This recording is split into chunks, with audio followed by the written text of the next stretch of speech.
welcome, Jennifer, to the Happier at Work podcast. I'm delighted to have you as my guest today. I saw you speaking at a Kinch Lions event a few months ago. So this podcast episode recording has been a long time in waiting. And the topic at that time you were talking about was time. And it just was a game changer, a real eye opener for me. I loved what you shared. Can you give people a little bit of a flavour of your background and how you got to where you are? Yeah, of course. Hi, Aoife. Lovely to be here today, and thank you for having me. I suppose my background is I work in organisational psychologist. I have a company called Train Remote.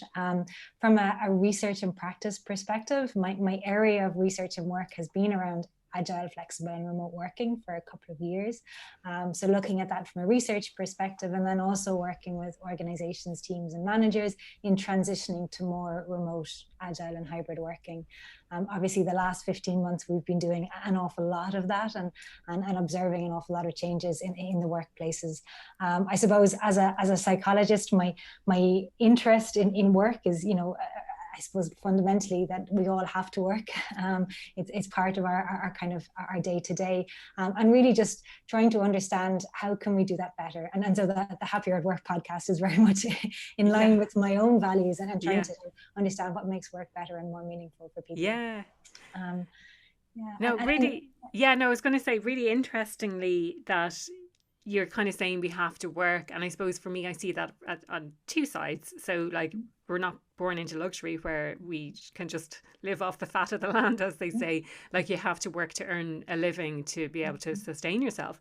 But the other side is from an identity or from a meaning and purpose perspective that we feel this compulsion to give something back to the world, to be in service to other people or something like that. That's just a complete aside from everything. But I love this idea, and maybe we start with this idea of the flexible working, the hybrid model, and that is kind of the future of work, the flexibility around that, before moving on to this idea of time. Like I was so blown away by the discussion and by your presentation on that day. So maybe let's have a think about like remote working, flexibility and COVID. Mm-hmm. Yeah, what a huge topic. Yeah. What a 15 months. Yeah, exactly. Yeah. And I suppose from my perspective, I've been looking at this for 6 or 7 years now. It was a research interest of mine, going back a long time. And it fundamentally stemmed from the question of, what motivates us? What can make work better? How does autonomy impact people? How does that increased sense of flexibility, that increased perception of control over our time or our lives, how does that impact us from a well-being perspective? And from a research point of view, there's lots of research there to support the impact of autonomy on people's well-being. So from that perspective, I became an advocate of remote working early on. And I actually, interestingly, I started remote working myself about 6 years ago. And I was working with a great team. I had great flexibility. I would be on site with clients maybe every week or every second week. But the rest of the time I would work remotely from my home in Killarney. But after a few months, I realized that I hated it, which was really difficult for me because this was something that, I had done research on, and, this was good. This was a good way to go. And it was so interesting for me to think about that. Then I remember sitting down with a colleague of mine who was a psychologist also, and I was explaining to her, I said, I think I'm going to have to pack this in. I'm going to have to get a different job. And she said to me, do you think maybe it's the lack of interaction with other people? I thought about it, and I thought, yeah, that is what it is. I had gone from a really interactive environment to working for long periods of time on my own. And it was so interesting. I had to realize, I am firmly on the extroverted side of the scale. I really enjoy interacting, and social connection is important for me. So I had to learn how to manage that. So I had to learn, that I had to maybe work in a coffee shop. I had to meet people after work. I had to maybe, I actually ended up opening a co-working space in the town where I live, and I work and live with lots of people in the community now, which is great. But what it made me realize about remote working, which I think has really helped me over the last couple of months in supporting other people, is that we all have individual differences in terms of how we approach work. And just because I might have a preference for interaction with other people, it doesn't mean I can't be an effective remote worker. But the key to me being effective in that is my own self-awareness. Yeah, so it's understanding what I need from work, what supports me in working well or not working well, and how do I manage that for myself. So for me, there's been a big piece over the last 15 months in trying to work with individuals, with managers, in kind of developing their own self-awareness around how they work best and how remote work can fit that for them, and how they can manage themselves in the environment that they've now been thrust into, but potentially longer term in remote and hybrid working as well. Yeah, I absolutely love that. A few points that I want to pick up on: this idea of autonomy, that formed a huge part of the research that I did for my master's dissertation last year, in terms of driving this sense of fit. Autonomy was like the key need that needs to be satisfied at work, and that one of the specific examples that I drew upon from a previous research that was done is this idea of what do they call it? They had a nice fancy academic word for it. I was going to say time mobility or something like that, but it was something to do with choosing your own work hours, essentially, and a nice academic way of saying that. But that was obviously all. That research was carried out pre-COVID, and I didn't specifically include the COVID side of things. However, I did carry out my research when people were working remotely. The other thing that I really liked about what you said is this idea of self-awareness. Like, I think self-awareness is really key, and for each individual person to take responsibility for themselves. So like personal responsibility to understand themselves and how they work best. And this idea of individual differences, and that you noticed in yourself that there is that lack of interaction, and how to overcome that. And obviously with COVID, it's not real remote working, because we can't have that, oh, I'll meet a friend for a coffee after work, or I'll, there's none of that kind of social side of things as well, that you could get out in the middle of the day, for example, and have that freedom and flexibility. So really, really interesting. I'd love to dive more into this idea of the individual differences between how people, what makes people different, or have you noticed any trends? And maybe we can talk a little bit about how to manage that. And like, I gather, and this is all anecdotal, from what I read in the press, from what I can see through LinkedIn, from working with clients, that the future is going to be this hybrid approach to work. And I don't think anyone can doubt that that's going to be the case. And if there's companies who are not offering at least some sort of a hybrid approach, that's not, like, they're going to lose their staff, essentially. Their staff are just going to be like, okay, I can go somewhere else where I can have that, and so it's going to be a given, basically, I suppose, is what I'm trying to say. But any thoughts then on the individual differences, and what makes people different, or any trends that you might have noticed? Couple of things there in what you said, and I think you're so right. I think what we're experiencing now is not remote working as I would have known it, or transition people into pre-COVID. This is something very different. But I think in it we've also got a taste, and all the data is showing us a taste of the potential that hybrid and remote working can offer us going forward. So there's an appetite now, and I think you're right. I think if companies don't reflect that and recognize that, we'll lose talent, and I think that's we can see that from the data that's coming out. But I think in remote or hybrid going forward, we've had an opportunity over the last 15 months to get an insight into our own individual differences, and we've probably all noticed things about our own personality over the last couple of months. And even that, we've been compounded with the challenges of the pandemic. Even in our ways of working, we've probably noticed things about ourselves. And I think it's about continuing that observation of ourselves. It's continuing to notice, what are the things that I enjoyed about remote working? What are the things I found difficult? What are the things that it gave me an opportunity to do?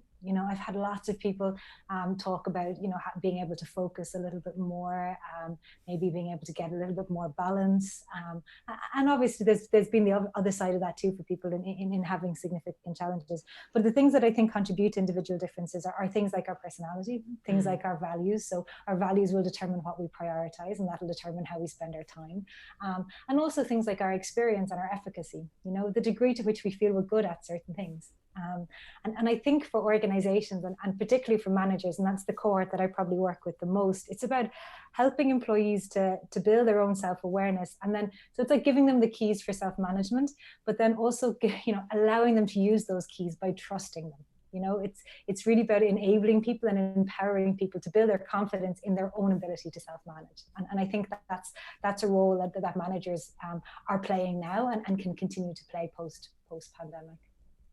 And do you think in large part that organizations are giving that trust to managers? And I'll kind of preclude this question maybe with the, and again, this is maybe a little bit of hype from the press, but saying things like, oh, well, managers want people to be on Zoom calls all day, or they want to leave their Zoom on so that they can monitor what they're doing and things like that. In your experience, well, I suppose the first part being, do organizations largely trust their staff or their managers to manage what's going on? And maybe the second part to that is, can managers do that? Can they self-manage? Or have you noticed maybe a difference between managers who are really strong in a office environment, and they continue to be strong in a remote environment, or the opposite? Or if they're not great managers to begin with, are they the ones who are more likely to suffer than with remote working?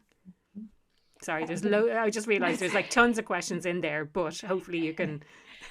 That's great. It's a great question. And I sometimes think we make the mistake of talking about managers as a homogenous cohort, Yeah. And I think as much as, individual employees are raising their own self-awareness and developing their own self-management skills, so do we have to look at managers as also having significant individual differences too, Yeah. And if we think about things like trust, which I think is such a humongous topic now, and one every organization needs to be talking about in a really, in a real way.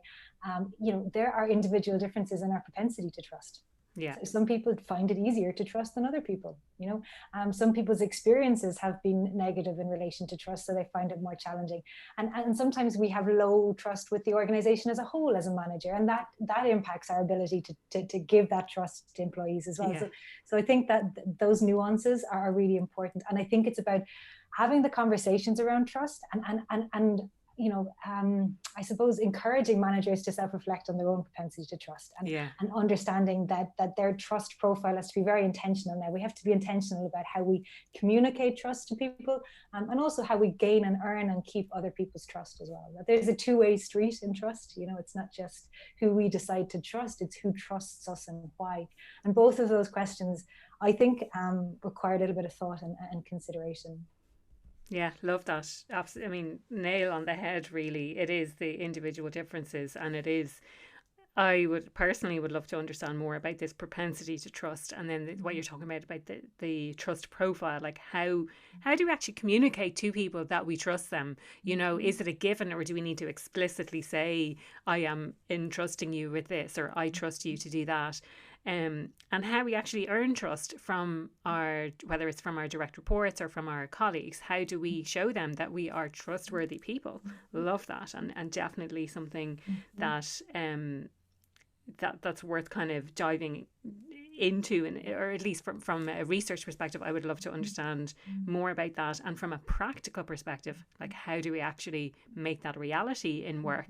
And interestingly, so by the time this podcast is released, the podcast in the prior week will be all about psychological safety, and it's a topic that has come up on several podcasts recently, either as the main topic or as kind of an under theme of something that's really crucially important.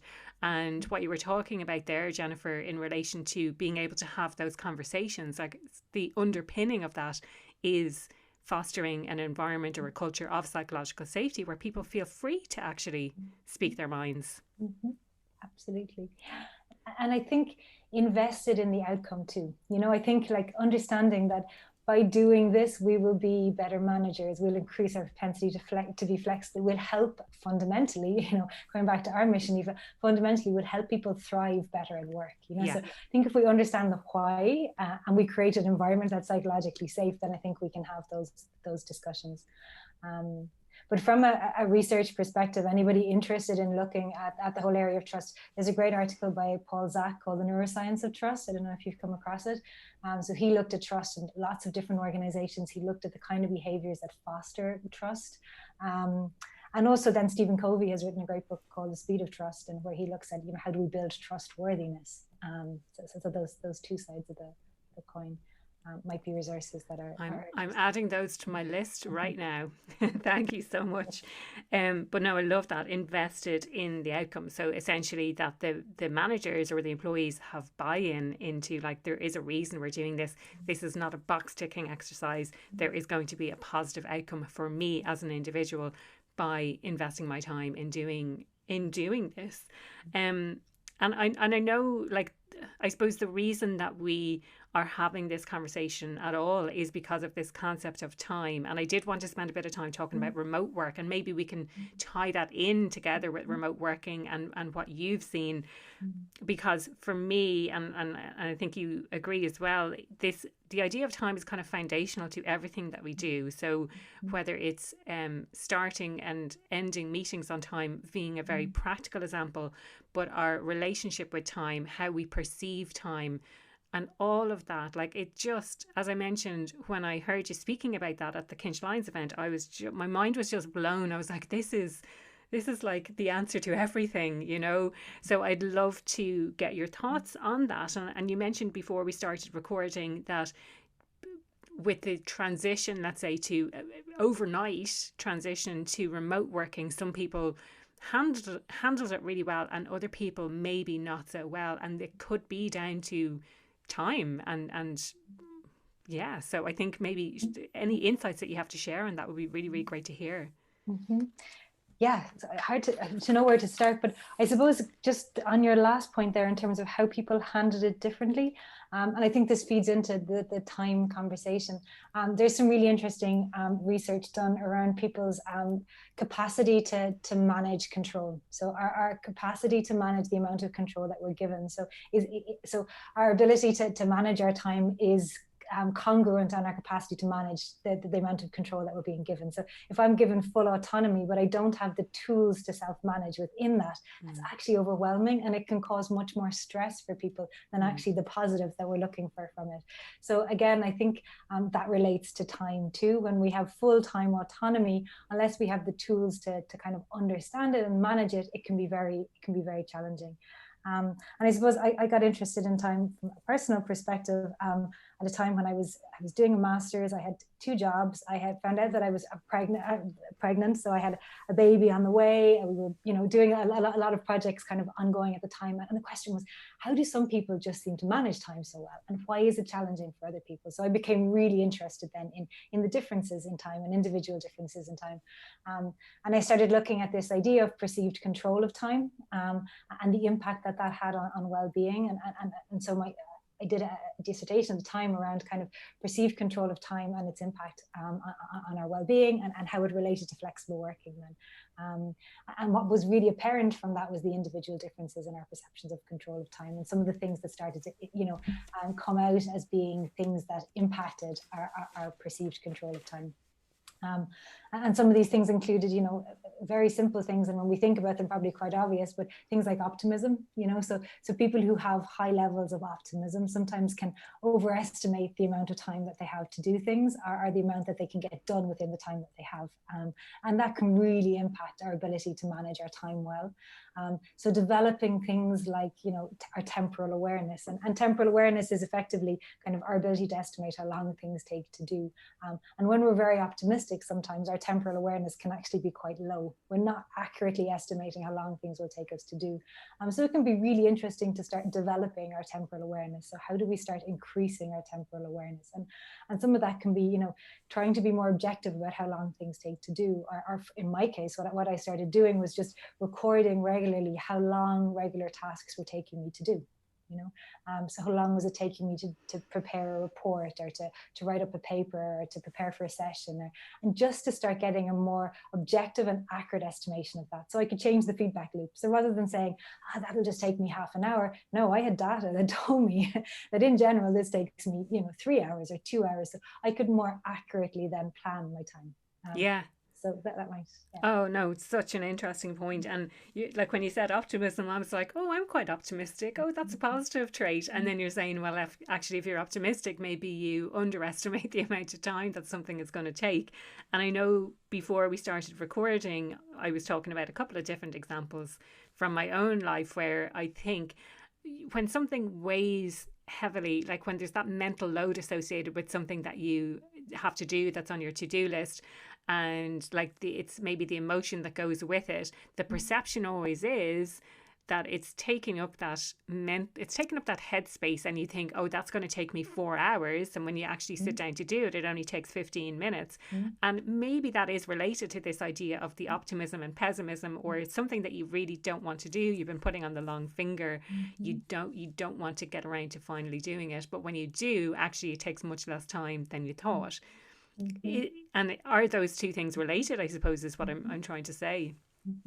Yeah, and I think, I think that point about optimism is really interesting, because also I would have, considered myself an optimist, and as I kind of read more and thought more about this, I came around more to Seligman's idea of kind of realistic optimism. The difference in those in terms of kind of impact. So I think that idea of realistic optimism is really important.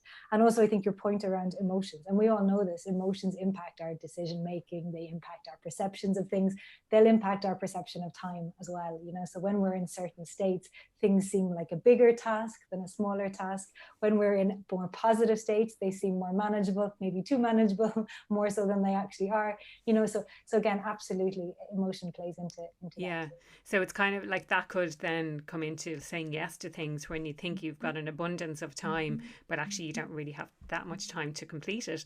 And I think this entire conversation, I think, boils down to it's the fundamental nature of how, if we bring it back to work specifically, of how we actually get work done, is knowing what needs to be done. And I mean, I suppose first of all, it's focusing on, and I'm a huge believer in this idea of outcomes versus input. So oftentimes people will be like, and I work 9 to 5, and that's your hours, that's your input. And even if you're sitting at your desk and you're not really that busy, you're not really doing much, you're not contributing much more, but you just want to be seen to be busy, like this idea of presenteeism.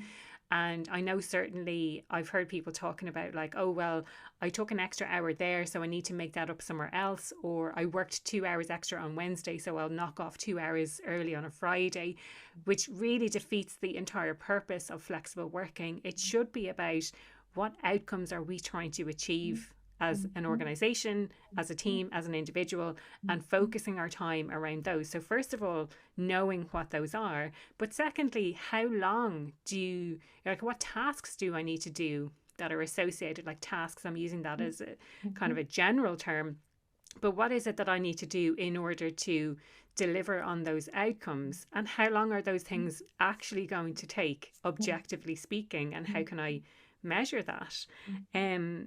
So I think the entire point of what I'm trying to say is that time is fundamental.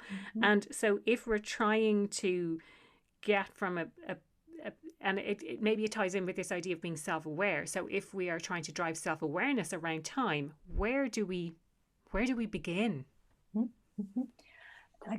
I think, and if we're talking about this in relation to work, and if we just roll it back a small bit to what you're talking about outputs and objectives, and I think that's the fundamental shift that's happening at management level, is that we need to stop equating presenteeism with performance, and we start equating output with performance, and that shift is fundamental to remote working well, or flexible working well.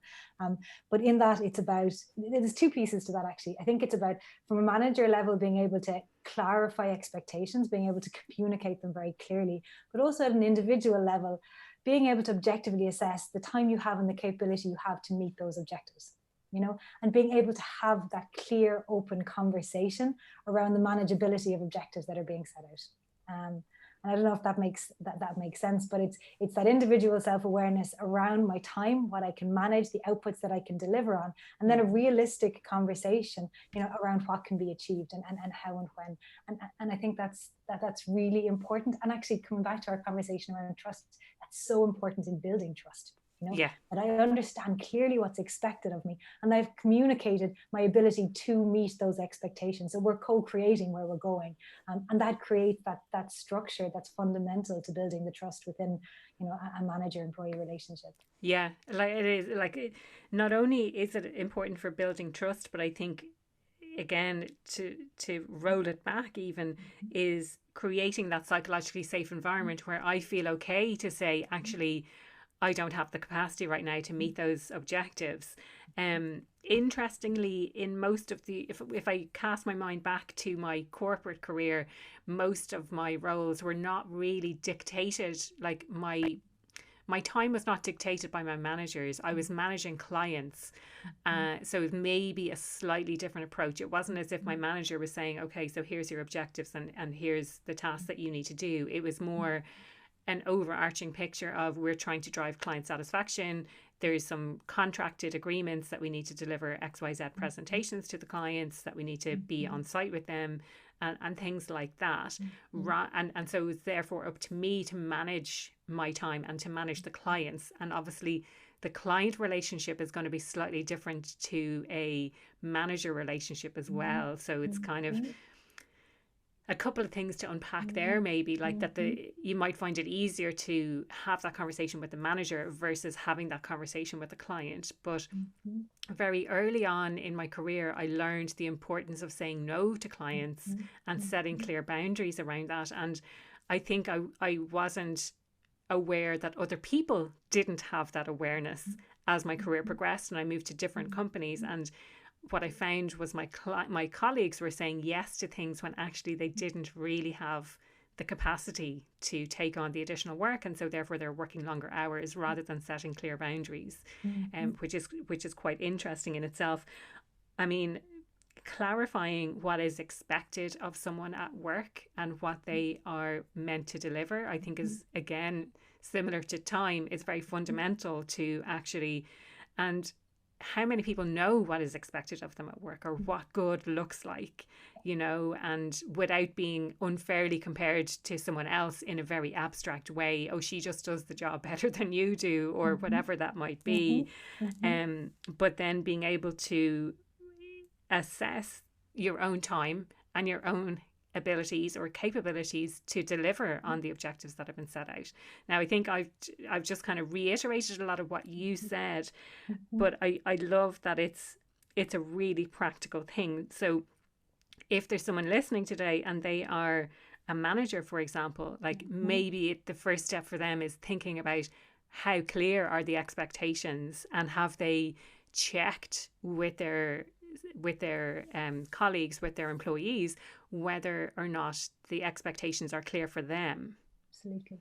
Yeah. Absolutely. And I think the second step, and I think communication is just so important, and we know that, and where we, you know, for example, as you were talking about colleagues taking on stuff that they can't actually do, all we're doing there is we're leading to a point where we undermine trust because we can't be consistent and we can't deliver it. So, you know, it's fundamentally that communication. And again, it comes back to things like personality. For, you know, like some people are more comfortable pushing back than other people. You know, some people want to please and they find it more difficult. So, you know, becoming aware of that in yourself and understanding how that's getting in your way is really, really really important. And we were talking there, I've lost my train of thought now. If we were talking about communicating expectations and that communication piece. You were saying the second step, and that's maybe for the individual to have that open conversation, or for the manager to create that space for them to say if they can't handle what's going on. Yeah, I think the second step, you know, there's a second step there from manager's perspective, is to start to recognize those individual differences on our teams. Okay, yeah. So starting to recognize who on my team struggles with time, for example, who on my team struggles to push back because they like to, you know, make sure everyone's okay, or they like to appease, or, you know, so what are those individual differences on my team, and how can I coach and support people to kind of become more aware of those things, so that they'll be more effective and they'll be able to thrive to a better extent in work as well. So I think it's about noticing those nuances and helping people to I have a couple of questions based on that, and the first one really is around, like, how can you notice that? Like, what are the kind of telltale signs? Let's say if someone isn't upfront and honest with you about what's going on, how can you maybe tell without someone directly saying? Is there a way to do that? I think there's really good conversations you can have. Things like, how do you like to communicate? How do you like to get feedback? For me as a manager, what's the best way for me to give you instruction? Do you like a lot of detail? Do you like the broad strokes? So we're starting to ask those questions that will give us insight on each person, and we're slowly building a picture. And obviously, there's tools we can use as well. There's different inventories. There's different, the Hogan, the MBTI, the EQI. We can use all these tools if we want to with our teams as well to raise that collective awareness. And I think that can be really useful on teams, because I think having that self-awareness is only as good as how well we're able to communicate it to other people. So it's all well and good for me to know that I like to work a certain way, but that's only half the battle. If I can communicate that to other people, then they can work more effectively with me. So it's about facilitating those larger conversations as well. Yeah. And when it comes to, let's kind of think about time specifically. When it comes to time specifically, are there any things to watch out for from a manager's perspective, and then maybe from an individual's perspective? What are the kinds of things to consider? Like, maybe I'm thinking more of what are the different things to be aware of, or the ways to measure how we approach time? Maybe there's two or three different, like there's the awareness of how long things take, but like, what are the things on both sides to watch out for? Yeah. So I think there's that awareness piece. There's also a piece around efficacy. So a lot of research is done to show that, if we've always told ourselves that we're terrible at time, or I'm a terrible time manager, we reinforce that narrative. That translates into poor time management behavior. So again, if we start noticing that, and as a manager and other people as well, then maybe we just start questioning it, and maybe saying, well, actually, what counters that, and even for ourselves, that we stop and question that narrative. Is that actually true? But it also becomes maybe an excuse that you keep delivering and saying, oh, I'm a really terrible time manager, or I'm always late. And it's like, okay, well, that becomes a self-fulfilling prophecy, and it becomes an excuse. It's like, just set your time 10 minutes earlier if you're always going to be late. Take responsibility for it and stop using that as an excuse. Absolutely. And sometimes we can encourage that narrative in other people too. We can have, like, the family who say to the one sibling, well, you're always late for everything, and we start reinforcing that narrative. So it's really important that we, when people feed that narrative back to us, that maybe we say, maybe that's not true anymore. Maybe I'm working on it now, and I'm actually getting much better at this. I'm working on it. It's this idea of the self-limiting beliefs versus the empowering beliefs, and flipping the script on what it is that you tell yourself, or what you listen to from other people as well. Absolutely. So we have efficacy, and then would there be awareness would be another one, or like, I suppose if someone is a good time manager, like, what are the qualities that are associated with that? Like, I suppose it's different for everybody, because different things will work for everyone in terms of how they manage their time. We have different preferences in terms of how we like to schedule, how we like to organize our time. Some people love lists. Some people like to really have clear priorities. It's different for everybody.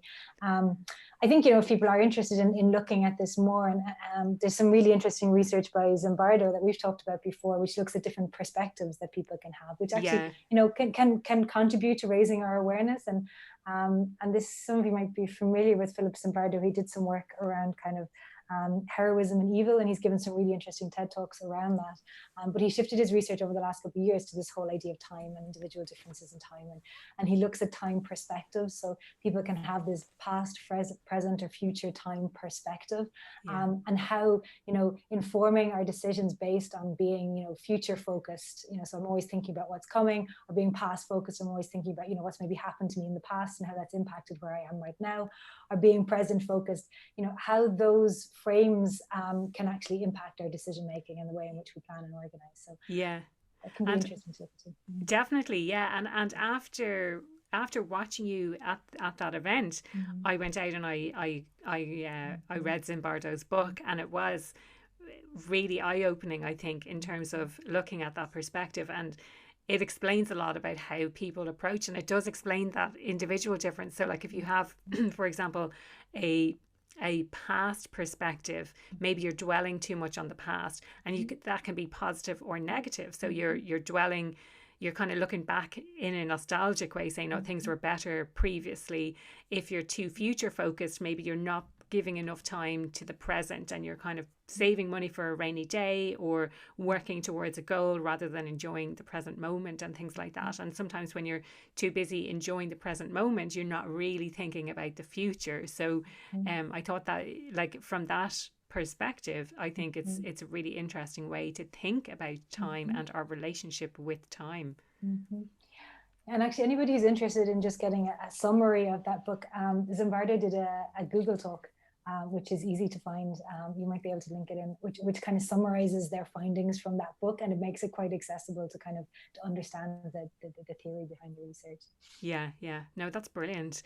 Definitely put those in the show notes. And I think, like, I didn't think the book was incredibly written. I think I learned a lot more from you during the talk that you gave rather than from the book. Like, it was just interesting to have that different perspective then on, like, how we focus things. And I suppose bringing it back to the workplace, what does this mean? Like, what can people do in a remote working environment to better understand themselves and how they work?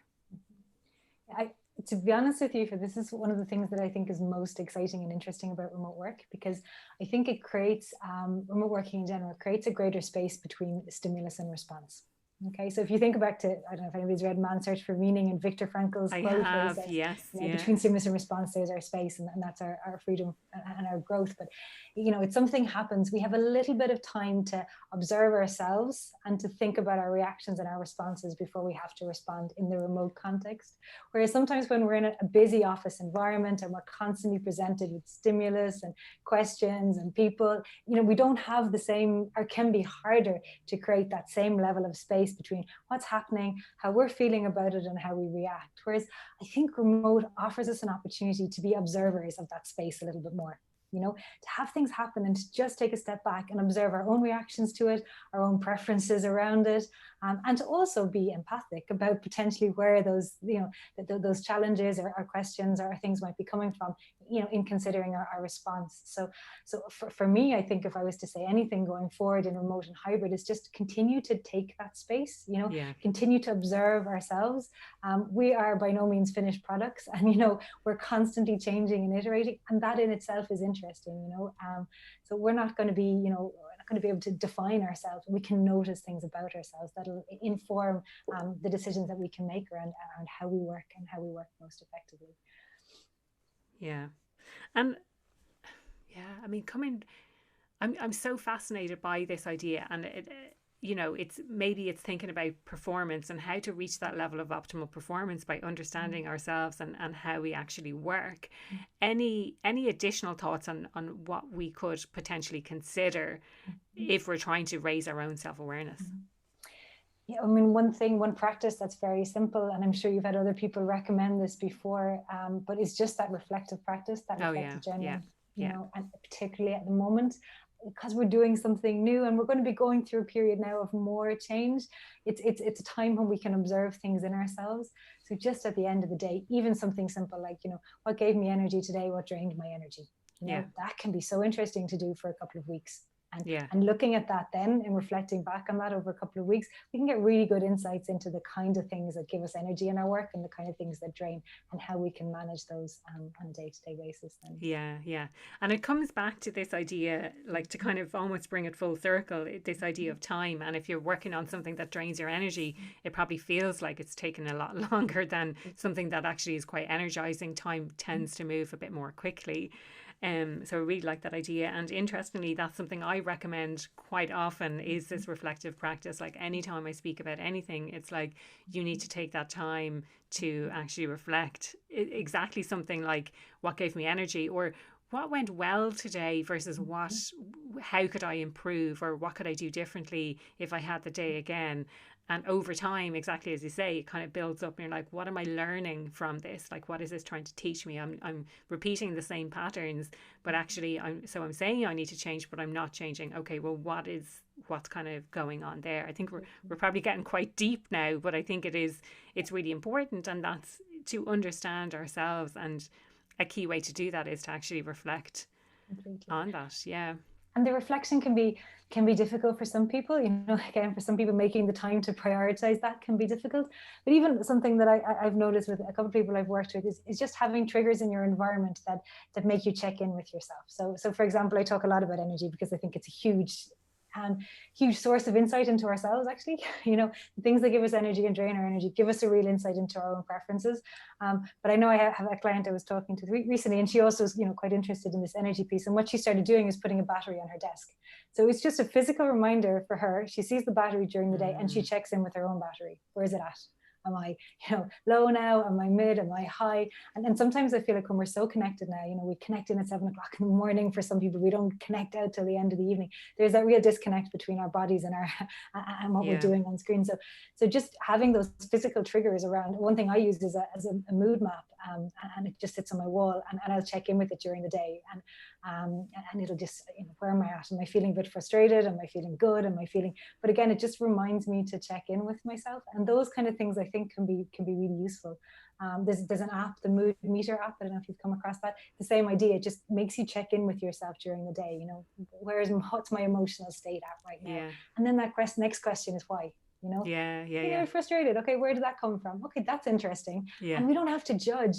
And I think that's so important. It's not, don't come at this from a place of judgment, just in a place of curiosity and observation. Absolutely. And that's really powerful. I think we can do that regularly. It's hard not to judge, I think, especially when it comes to ourselves. But exactly as you say, it's about that observation. Now, I love this, and like hugely beneficial, especially as you say.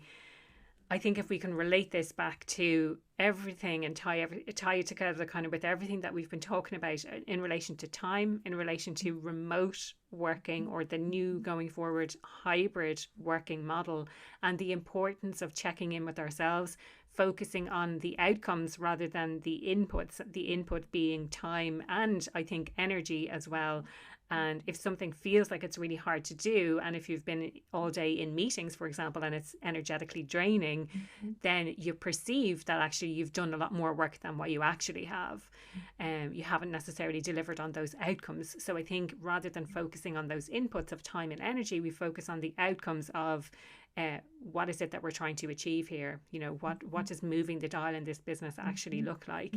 And you know, kind of wrapping it all up with this idea of understanding ourselves, raising our self-awareness through reflective practice. I think that would be a kind of a fair summary of everything that we've spoken about today.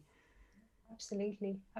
And I think, like, my mantra for the last couple of months and going forward continues to be, you know, like, aim for progress, not perfection. You know, we don't have to be perfect versions of ourselves. And that's where the judge comes in sometimes, you know, we're judging our lack of perfection at these things. You're just, you know, if we can be curious and just slowly progress and slowly get a little bit better at each of these things, overall the cumulative result is really significant in terms of our own thriving and our own Yeah, absolutely. So this the kind of mindset of curiosity, going in with an open mind and curiosity rather than judgmental. Jennifer, absolutely loved chatting to you today. Is there anything else that we haven't really touched on that you think maybe people would be interested in hearing about? No, if anybody wants to reach out or has any questions or wants any support in what, you know, what's coming down the tracks as well in terms of remote and hybrid, really happy to have conversations with anyone. My email is info@trainremote.ie. You'll find me on LinkedIn, @trainremote on Twitter. So yeah, happy to connect in on anything we've discussed or anything else that's come up. Brilliant. Thank you so much for that. The question I ask everyone who comes on the podcast: what makes you happier at work? Doing what I love. I mean, is probably a very cliche answer, but that's it, you know. And having an opportunity to do something that can positively impact other people's lives potentially is something that brings me a lot of satisfaction in my work. Brilliant. Love that. I absolutely loved our conversation. We probably went down a few different avenues all at the same time, but for me, I just think it was so beneficial and some really practical things that people can take away from that. So really appreciate your time today. Thanks so much, Jennifer. Thanks, Aoife. I really enjoyed it. So thanks for having me.